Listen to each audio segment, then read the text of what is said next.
The candlelight shivers in the silence before a single word is uttered, an invocation, not of hope, but of truth. We begin with this. Desire is the tremor of a hollow soul reaching for a phantom. It is the stillness before the storm of suffering. You are seated now at the boundary between illusion and clarity, and the first breath you draw is the world that persuades you suffering is aberration, that bliss is a purchasable souvenir. Yet in this quiet moment, it becomes apparent. Suffering is not a guest to be banished, but the gravest of messengers. Its arrival reveals the lie you have built, that the ego can be fulfilled, that hunger can end. Your mind resists this confrontation. It offers distractions, tomorrow's promise, tomorrow's victory, tomorrow's self. But there is no tomorrow that holds what today cannot grant. And so you feel the sting of disappointment, not as failure, but as revelation.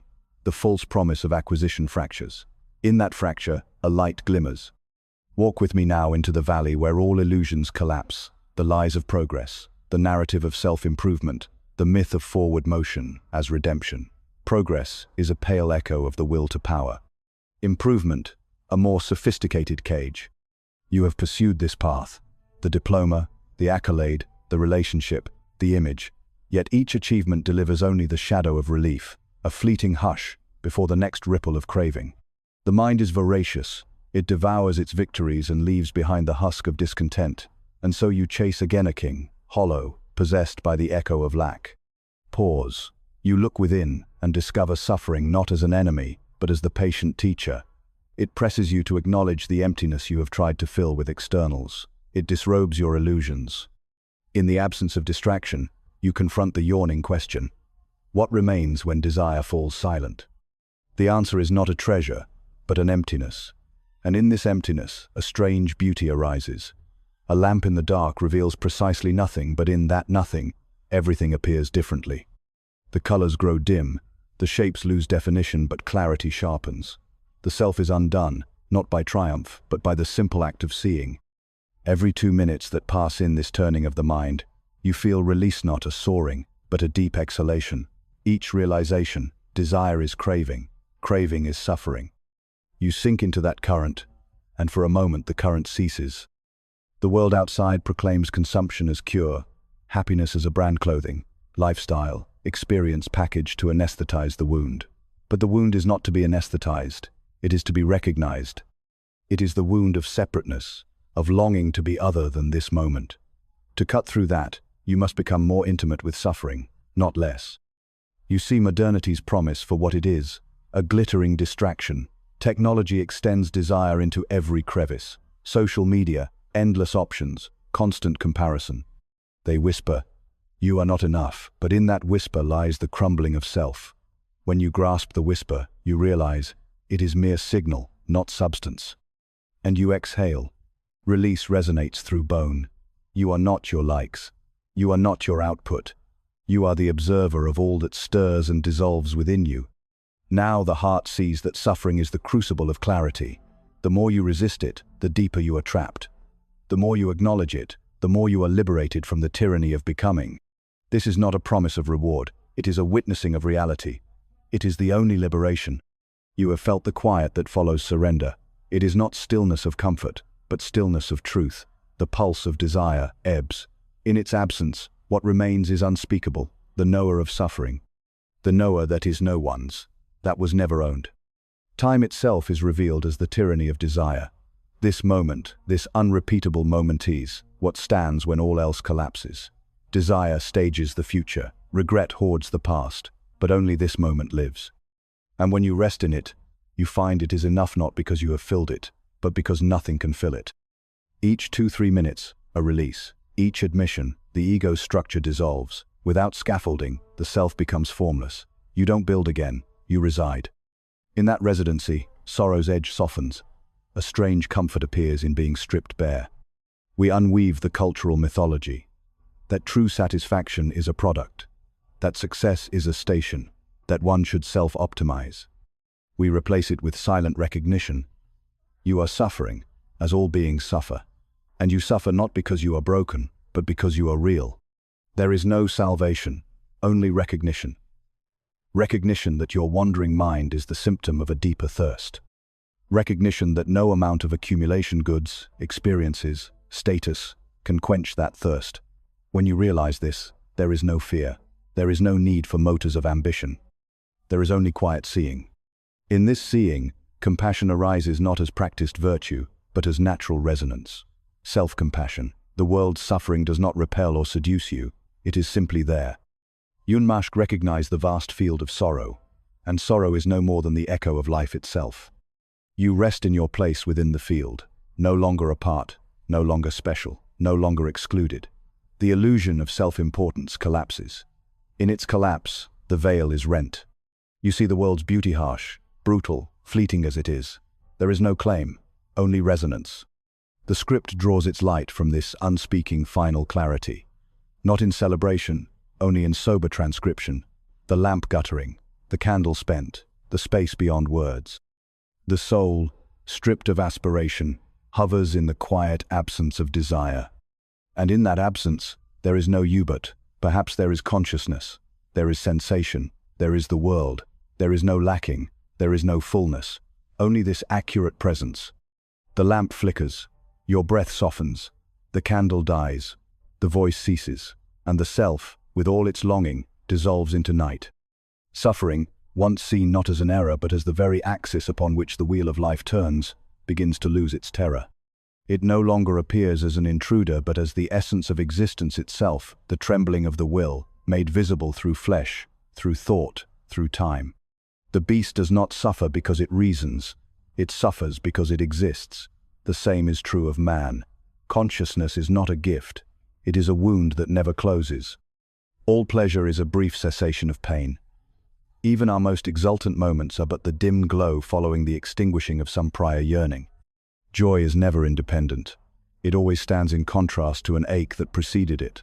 Thus, pleasure cannot last, for it feeds on the absence of lack, and lack is perpetual. One cannot celebrate the quiet unless the noise returns. The world, when viewed without the fog of hope, reveals itself as a theater of blind striving. Each creature, from the insect to the emperor, pursues a phantom it cannot name. The will drives all, yet it knows not why. No purpose exists beyond the continuation of the impulse itself. Life is an aimless repetition of hunger and brief satiety. And in that satiety, the next hunger is born. Even love, which we are taught to crown as salvation, is but another face of the will's endless hunger.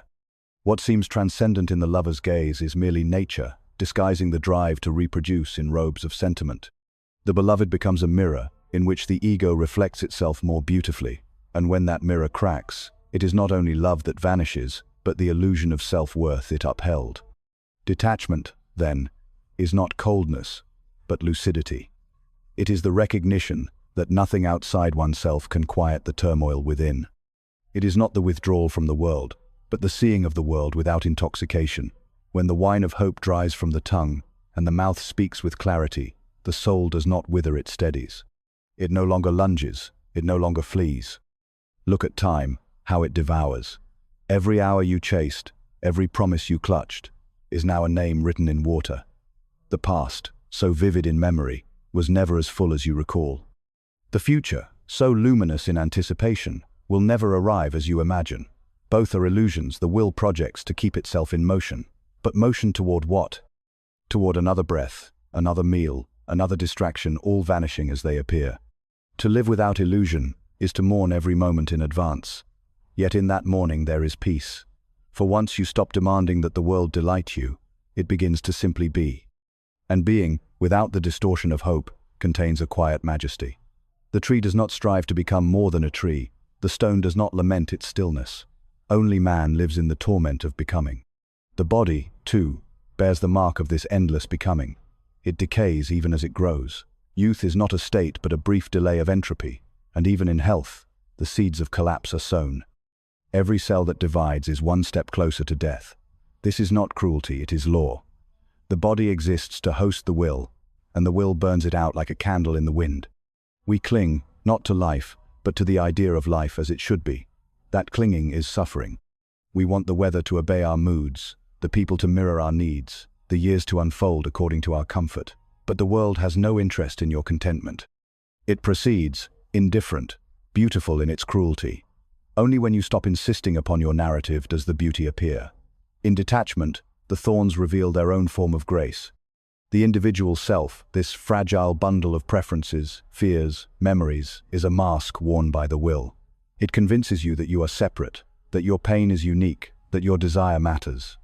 But strip it away, and what remains is the same striving that pulses in every creature. There is no you, there is only will. And the moment you grasp this, the burden lightens not because the weight disappears, but because the illusion of carrying it vanishes. This is not liberation. It is not joy. It is simply a quieter kind of suffering, one that does not plead, one that no longer bargains, one that watches the world burn and does not look away, nor rush to extinguish the flames. It is the suffering of the sage, who has nothing to defend, nothing to win, nothing to lose. A suffering that listens, and in that listening, hears the silence underneath all sound. Let this silence stretch. Let it swallow the names you gave to things. Let it erase the maps you drew across the soul. In that silence, the will weakens, and with its weakening, the storm calms. Not because the sky has cleared, but because the mind no longer resists the rain. And what is left then? Not bliss, not meaning, but presence, the kind that does not promise, does not soothe, but simply remains, like a stone in a river, unmoved by the current. Like a mountain at dusk, indifferent to the fading light. To exist is to suffer, not as punishment, but as the inescapable cost of being cast into the world, as a manifestation of the will. The child is born crying because it already senses the burden it must carry, the weight of an existence that cannot be refused. Before thought forms, before language arises, the ache is there. A trembling of the soul beneath the breastbone. Life announces itself not with joy, but with hunger. From that first gasp, the will asserts itself. It drives the infant to the breast, the man to conquest, the mind to delusion. It dresses itself in dreams, in passions, in goals. But beneath every mask lies the same gnawing, the refusal to accept stillness. The will abhors peace. It must move. And in its movement, it destroys. Human civilization is but the elaborate architecture of this unrest. Every city, every system, every monument is erected not to preserve harmony, but to perpetuate striving. We build not to dwell, but to become, as if becoming could outrun the pain of being. But becoming is a circle. The more one strives, the more one hungers. The peak reveals another peak. And between each ascent, the valley of despair deepens. Education teaches us not wisdom, but ambition. It trains the will to disguise itself as virtue. You must succeed, you are told. You must achieve, or you are nothing. Yet the wise know that achievement is the grave of desire, not its culmination. Every fulfilled goal is a corpse that no longer stirs the heart.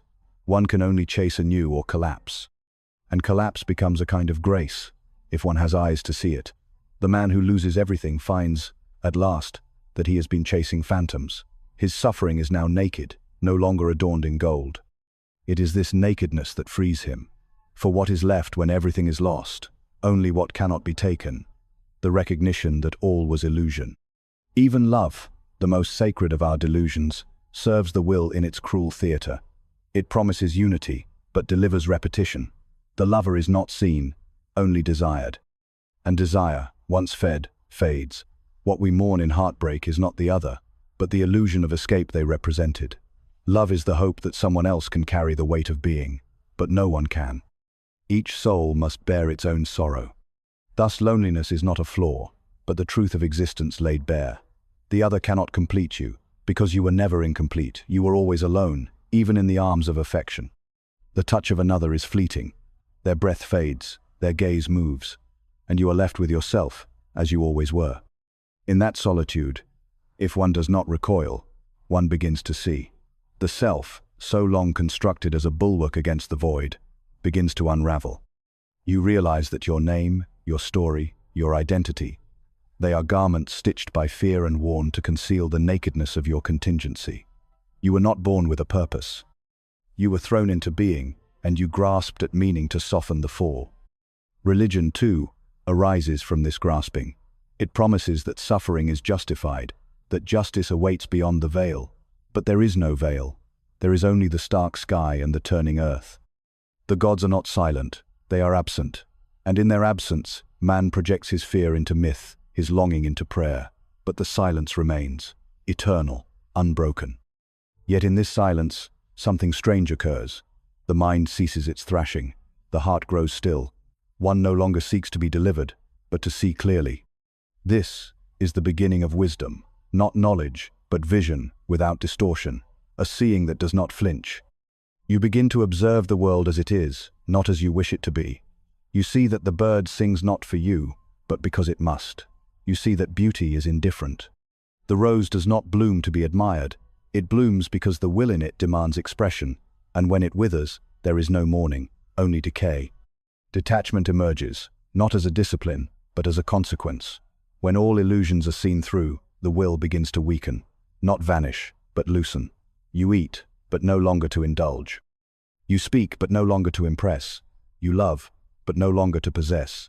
You do not renounce the world, you simply stop clinging to it.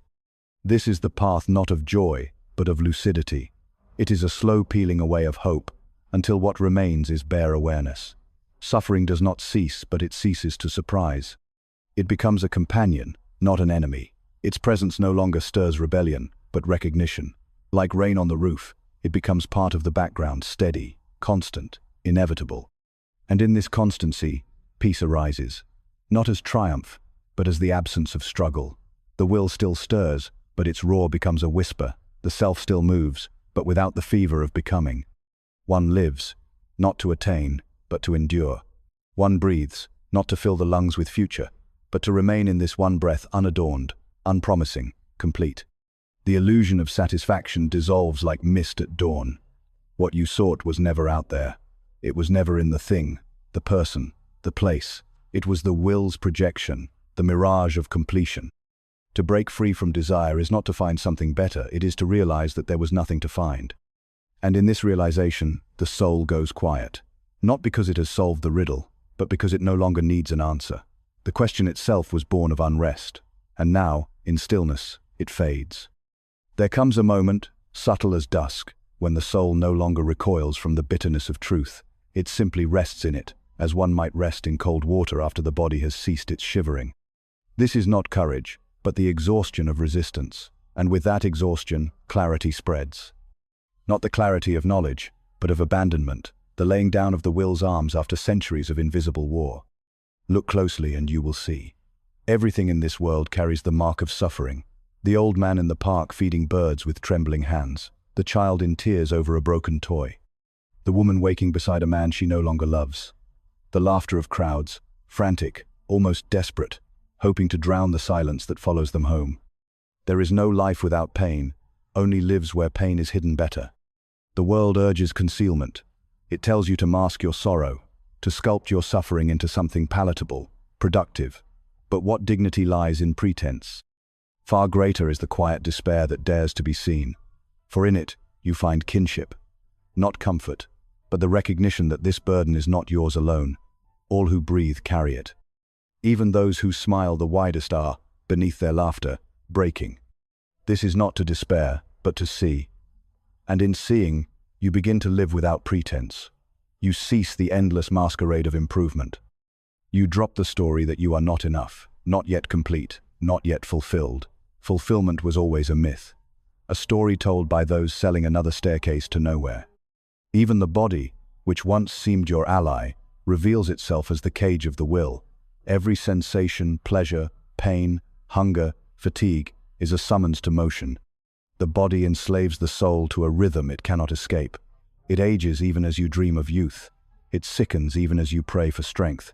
Its loyalty is to the will, not to you. And one day, it will discard you as easily as a shell washed upon the shore. But there is release in knowing this, for as the body's grip weakens, so too does the illusion of control. You begin to see yourself not as a master, but as a witness, not the actor, but the stage upon which all things pass. Desires come, and you do not follow. Fears arise, and you do not resist. You become transparent to your own turmoil. The wind moves through you. The fire burns around you. You do not flinch. Modern life, with all its noise and novelty, has only deepened the dream. We are more connected and more alone, more entertained and more hollow. We scroll through images of lives we do not live, chase pleasures we do not enjoy, speak to hundreds but commune with no one. In this glut of stimulation, the soul starves. And yet even this is not new. The will adapts its costumes, but its hunger never changes. Once it demanded survival, now it demands attention. Once it sought food, now it craves validation. But the structure is unchanged, a ceaseless reaching toward what disappears upon touch, a thirst made worse by every sip. How then to be? Not by escaping, but by ceasing to pursue, to live without the fever of longing, to wake not for purpose, but for presence. To sit beside your sorrow without asking it to leave. This is not asceticism, nor indifference. It is the quiet dignity of one who no longer begs the world to make sense. You will still feel, you will still suffer, but you will not identify with what passes. You will not say, "This pain is mine." You will say, "Here is pain." Like rain on the window, it falls. Like wind through the trees, it moves. And like all things, it ends. In this way, you become less human in the modern sense, less driven, less consumed, less defined, and more like the ancient stone that has seen centuries pass and asked nothing of them. More like the sea, whose waves crash endlessly, yet whose depths remain untouched. More like silence, which is not absence, but the background of all presence. This is not freedom as the world defines it, not choice, not agency, not triumph. It is the absence of need, the stillness beyond movement, the life that does not chase life. And when death comes, as it surely will, perhaps tomorrow, perhaps in decades, you will not cry out, you will not clutch. You will not demand more time, for time has already revealed itself to be a trick of the will. You will simply exhale, as you have done every moment since awakening, and disappear into the same silence from which you came. Not in defeat, not in glory, but in peace. And now the world, stripped of its enchantments, stands naked before the mind, not as enemy, nor as savior, but as fact. There is no narrative here, no unfolding of a plan, no arc bending toward redemption. There is only this, an endless repetition of forms, a circulation of blood and decay, birth and withdrawal, light falling on surfaces already destined to fade. The beauty of it, if one still dares to speak of beauty, lies precisely in its indifference. The sun does not rise for you, the tree does not flower in answer to your longing, the river does not remember your name, and yet they persist, untouched by your sorrow, untouched even by your presence. It is in this indifference that the last illusion dies, that the world might care for you, that it might respond to your pain with meaning. But no meaning comes. The stars remain unmoved. The seasons follow no moral logic. The rain falls on the just and unjust alike. When this is finally understood, not intellectually, but viscerally, with the full weight of one's being, a silence descends. Not the silence of defeat, but the silence of clarity. What more can be said when the dreamer has awoken and sees that the bed is empty? In this silence, the will becomes a whisper. It no longer shouts commands, no longer ignites the old compulsions. The hunger is still there, but it no longer masquerades as hope. It is seen for what it is, the futile reaching of a creature who was never asked to be born. And in seeing this, one no longer fights the hunger. One lets it arise. One watches it pass. And if it stays, one simply sits with it. The war is over. This is not the peace the world advertises. It is not the sanitized calm of pleasure fulfilled, nor the triumph of goals achieved. It is the bleak, quiet peace of one who no longer demands to be comforted, one who no longer pleads with fate for fairness. The child within you, once screaming for attention, has gone hoarse, and in that hoarseness has fallen still. That stillness is not joy. It is truer than joy. The great lie of human culture is that suffering can be avoided, that one might, with enough cleverness or effort, bypass the thorns and arrive at the rose untouched. But the thorns are the price of the rose. More deeply, the rose is made of thorns. Every pleasure contains the seed of its dissolution.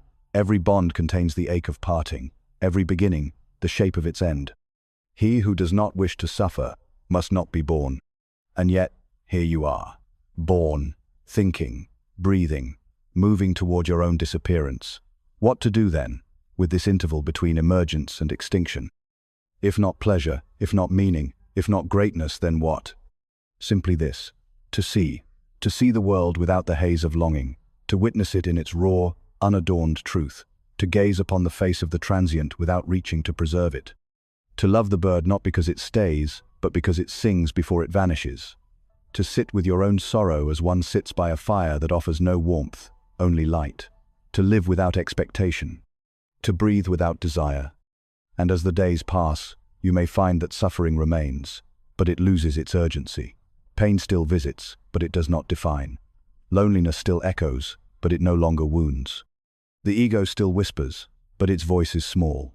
You no longer believe in the project of self, that grand architecture of identity, goals, opinions, preferences, and dreams. You watch it, but you do not build. You let it crumble when it must. This is not the nihilism feared by those still seduced by meaning. It is its opposite. It is the reverence that comes when all idols have fallen, when even the God of purpose has been dethroned. What remains is not void, but space vast, silent, alive in its emptiness. The space in which all things arise and pass without judgment.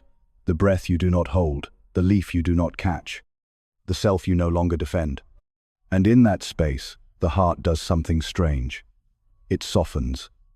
It opens not to possess, but to feel. Not to grasp, but to let pass. Compassion arises not as obligation, not as virtue, but as the quiet response of one who knows their suffering is not separate from the world's. You see a stranger's grief, and it stirs your own not because it is theirs, but because it is ours. Sorrow is the common thread. So you walk among the living, not above them, not healed, not whole, not wise, simply present, simply aware. You laugh, but not to escape. You weep, but not to be cleansed. You listen to the wind in the trees and know that it will go on without you, and that is enough. The candle burns low, the night deepens, the dreams have ended. There is nothing left to pursue. And in this absence, something vast opens, not a gate, not a path, but a stillness that needs no direction. The will, having spent itself, grows quiet. The self, having searched the entire world, dissolves. And what remains is neither subject nor object, neither soul nor body. Only the still breath of being, undisturbed. And then even that breath fades. There is a silence at the end of every desire, a stillness that does not arrive but reveals itself once all motion has failed. The river that once roared with longing, now only reflects. The flame that devoured now flickers in its final calm. The self, so long a battleground of dreams and disillusion, is now a clearing, empty of narrative, untouched by victory. What remains is not a soul ascending, but the ashes of struggle cooling beneath a moonless sky. This is not peace as the world sings it, not the victory anthem, not the smiling reunion. This peace is older. It speaks in the voice of stone and dust. It arrives like winter not announced, but inevitable.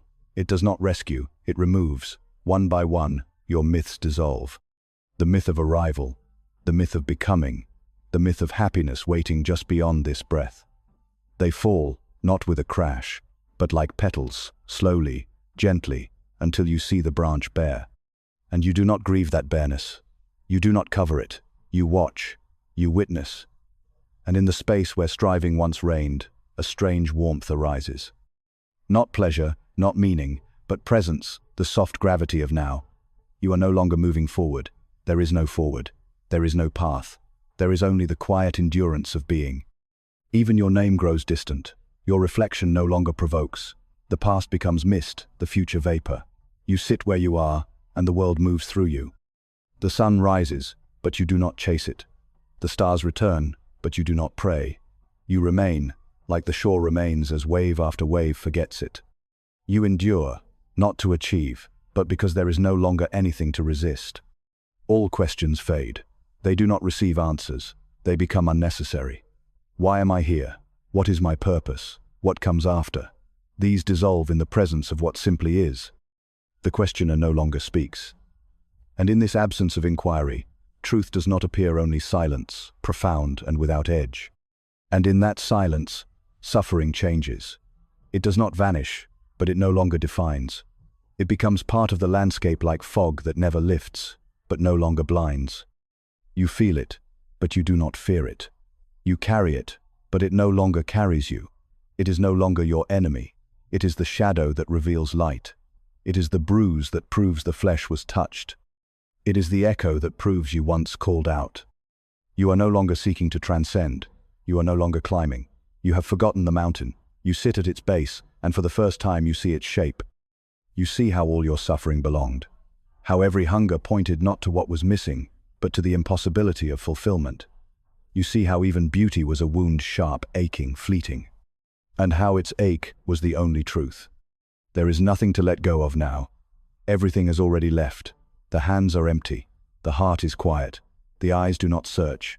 The soul no longer dreams of reunion, of ascent, of home. For the soul now sees there was never exile. Only the illusion of separation. Only the will convincing you that something was lost. And now even the will subsides. Not slain, but tired. It does not ask for more. It does not burn. It sighs. It rests. And in that rest, you are not reborn, you are erased. The story ends not with a lesson, but with disappearance. Not with light, but with dusk. Not with salvation, but with release. No one watches. No one claps. The silence deepens, the breath slows. And like smoke from an extinguished flame, the self drifts into the dark, unnamed, untouched, unneeded. And the world, eternal, indifferent, beautiful, goes on.